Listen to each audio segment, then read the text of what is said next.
हाय। Hello. Happy रहना बहुत ज़रूरी है। सब लोग हैप्पी रहना चाहते हैं। अल्टीमेटली जो भी कुछ करते हैं वो अपनी हैप्पीनेस के लिए करते हैं, right? Rightly sir. According to you happiness के क्या मायने हैं? आप हम सबको कुछ बताना चाहोगे आज? हैप्पीनेस बहुत ही कॉमनली यूज टर्म है।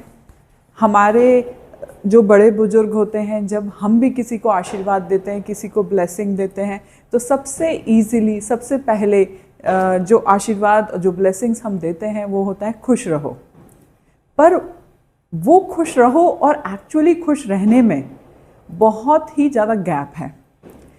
जब हम छोटे बच्चे थे तो कभी आपने भी नहीं सोचा होगा और मैंने भी नहीं सोचा कि हैप्पीनेस, खुशियाँ ऐसे किसी टॉपिक पे कभी कोई बुक लिखी जाएगी या कभी कोई वीडियो बनाया जाएगा और एक ये डिस्कशन का टॉपिक होगा। ये तो बड़ा इनहेरेंट माना जाता था। Yes, it was very obvious. हम उस समय रियलाइज नहीं किए कि ये बड़े बुजुर्ग हमको जो दे रहे हैं वो एक्चुअली एक तरह का हिडन जेम जैसा हैंड ओवर कर रहे थे। बिल्कुल बिल्कुल, हमको बहुत ऑब्वियस लगता था कि खुश रहना तो हमारा राइट है। And what's wrong in that, and what's difficult in that, to be happy? We were happy। एक छोटी छोटी बात में ही हम खुश हो जाते थे। पापा अगर रात को ऑफिस से लौटने के बाद हमारे लिए एक टॉफ़ी ले आते थे तो वो हमारे लिए ऐसा डिलाइटफुल मोमेंट होता था और हमारी दिन भर की खुशी वो एक टॉफ़ी पूरी कर देती थी। दिन भर का हमारा फुलफिलमेंट फीलिंग आता था। फिर क्या हो गया बीच में? ये कैसे ये बदलाव आ गया कि क्यों हैप्पीनेस इतनी ढूंढने वाली चीज बन गई? हम जैसे बड़े हुए, हमारे थॉट प्रोसेस, हमारे टास्क सब थोड़े कॉम्प्लिकेट करते गए। हम हुए नहीं, हमने किया। टेक्नोलॉजी का एडवांसमेंट आया तो वो टेक्नोलॉजी का एडवांसमेंट हमारी ईज़ के लिए आया था, हमारी लाइफ को और कन्वीनियंट बनाने के लिए आया था। बट वो एडवांसमेंट 100 मार्क्स से पास नहीं हुआ आज तक। वो कहीं ना कहीं कुछ ड्रॉबैक्स भी साथ में लेके आया। अब और विथ मूविंग डिजिटाइजेशन हमारी ज़िंदगी likes, dislikes, followers, comment, subscribe, इसमें जो हमने सिमट के रह गई है। कह सकते हैं कि एक फास्ट फूड कल्चर जैसा बिल्ड हो गया आसपास। Yes, fast food, fast fashion, everything is fast. And हमको ये, हम कहीं जाके खुश होंगे, हमारा थॉट प्रोसेस ऐसा बन गया। पहुंचकर मजा आएगा। यस, कहीं पहुंचकर मजा आएगा, कहीं जाके खुश होंगे। पहले खुश थे और बाद में खुश होंगे। बीच की खुशी का हमको अंदाजा ही नहीं है कि हम आज इस समय में कैसे खुश हो सकते हैं। वो रास्ता कहीं खो गया। बिल्कुल, रास्ता कहीं खो गया है और हम रास्ते को भी एंजॉय करना भूल गए हैं। हम उसमें खुशी पाना और उसमें खुशी को फील करना भूल गए हैं। हमको लगता है कि आज नहीं, इस चीज़ में नहीं, हम इससे बड़ा कुछ अचीव कर लेंगे तब हम खुश होंगे। जैसे कि हम एक छोटी सी टॉफ़ी में खुश हो जाते थे, आज हम वो बड़ी चॉकलेट में भी खुश नहीं हैं, 5 कोर्स मील में खुश नहीं हैं। हम सोचते हैं कि नो, द अदर पर्सन कहीं और जा रहा है, जहाँ वहाँ जाके हम उस रेस्टोरेंट में खा के खुश होंगे। जिस रेस्टोरेंट में हम खा रहे हैं यहाँ खुशी नहीं है। छोटी छोटी और खुशियों के आप उदाहरण दे सकते हैं कि और कैसी छोटी छोटी बातों में, किन किन बातों में मज़ा आता था?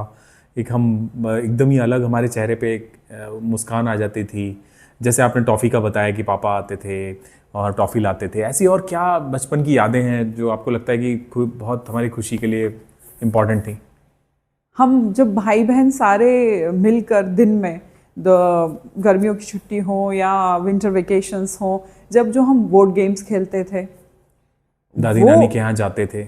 बिल्कुल, नानी के यहाँ जाना, दादी के यहाँ जाना समर वेकेशंस में, वो अल्टीमेट हैप्पीनेस फीलिंग आती थी उससे। कई चीज़ें अनप्रेडिक्टेबल भी थी। शाम को 4 बजे रोज कोई आता था। इतना प्लान कुछ भी नहीं था जितना प्लान अब है।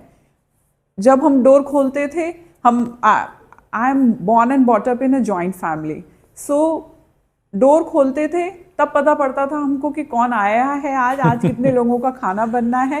और सर्टन टाइम्स टिंग टोंग होते ही पता चलता था कि कौन है वो। बिल्कुल, टिंग टोंग होगा।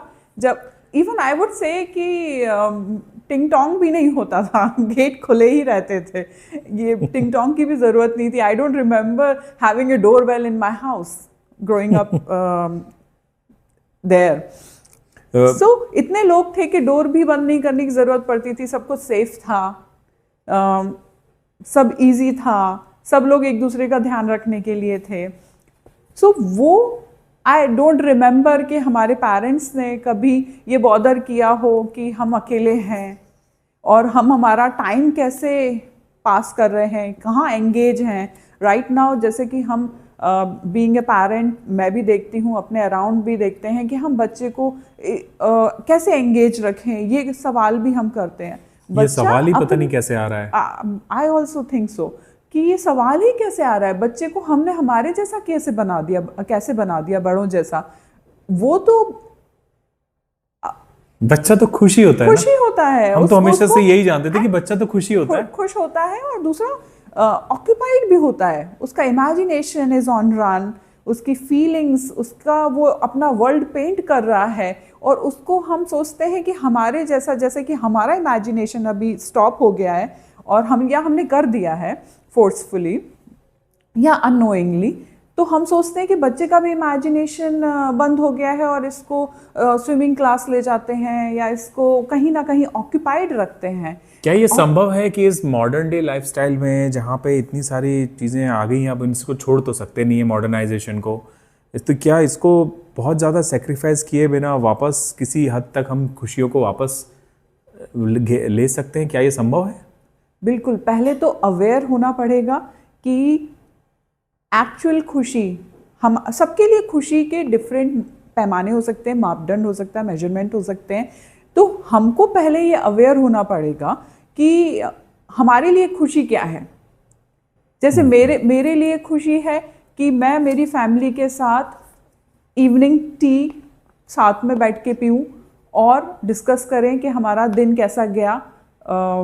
वो अपने बारे में हर फैमिली मेम्बर अपना दिन को डिस्क्राइब करे और कहीं से कोई पानी पूरी लेकर आ जाए वो तो बोनस है. वो तो बहुत ज़्यादा खुशी है, वो बहुत ज़्यादा खुशी में ऐड हो जाता है. सो मेरे लिए ये हैप्पीनेस है दिन भर की, मेरे फैमिली के को इन्वॉल्व करके जब मैं देखती हूँ. सो आइडेंटिफिकेशन एंड अवेयरनेस एक की फैक्टर है टू स्टार्ट विथ. बहुत खुशी आपको छोटी छोटी चीज़ों में भी मिलती है और एक अल्टीमेट खुशी आप आइडेंटिफाई करते हैं कि one day I will achieve this, और if I will have this profession, personal, it could be in any form. But important क्या है? वो इम्पॉर्टेंट है आइडेंटिफिकेशन. सबसे पहले आपको ये आइडेंटिफाई करना होगा और अपने आप को अवेयर करना होगा कि आपको वो खुशी किससे मिलती है, किन चीज़ों से मिलती है, किन लोगों से मिलती है, किन लोगों से मिलती है, क्या करने पे आप खुश होते हैं और आपकी प्रायोरिटी क्या है. क्या ये प्रैक्टिकल है, संभव है? बिल्कुल संभव है. कि आप सोच के देखिए कि आप दिन भर में जो भी काम कर रहे हैं, कोई मजदूर है या कोई कॉर्पोरेट वर्ल्ड में है, everyone is working hard for what?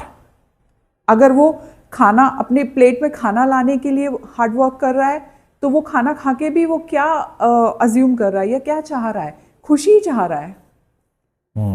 कोई फिटनेस अचीव करना चाह रहा है तो फिट होने के बाद वो क्या चाह रहा है? खुशी चाह रहा है. क्या ऐसा हो सकता है कि हर सोसाइटी के हर तबके का मापदंड थोड़ा अलग हो सकता है बट वो लोग साथ में मिलके खुश रह सकते हैं? बिल्कुल. हर कोई अपनी लाइफ में अपने अलग अलग चैप्टर पे है और जो सबका मोटिव खुश रहना ही है. खुश रहना ही है. All are different but all are same. Okay. So we can say that. So thank you so much. इस बारे में हम और डिटेल में और बहुत सारे पॉडकास्ट में बात करेंगे. आज ये गुड किक स्टार्ट है for happiness. Yes. And it is the ultimate goal of life, anyone's life. We'll explore. We do everything to attain happiness. and it is the most underrated thing. So we will dissect happiness more. Thank you so much. Thank you. Yeah. See Thank you. you. Bye bye. Bye bye.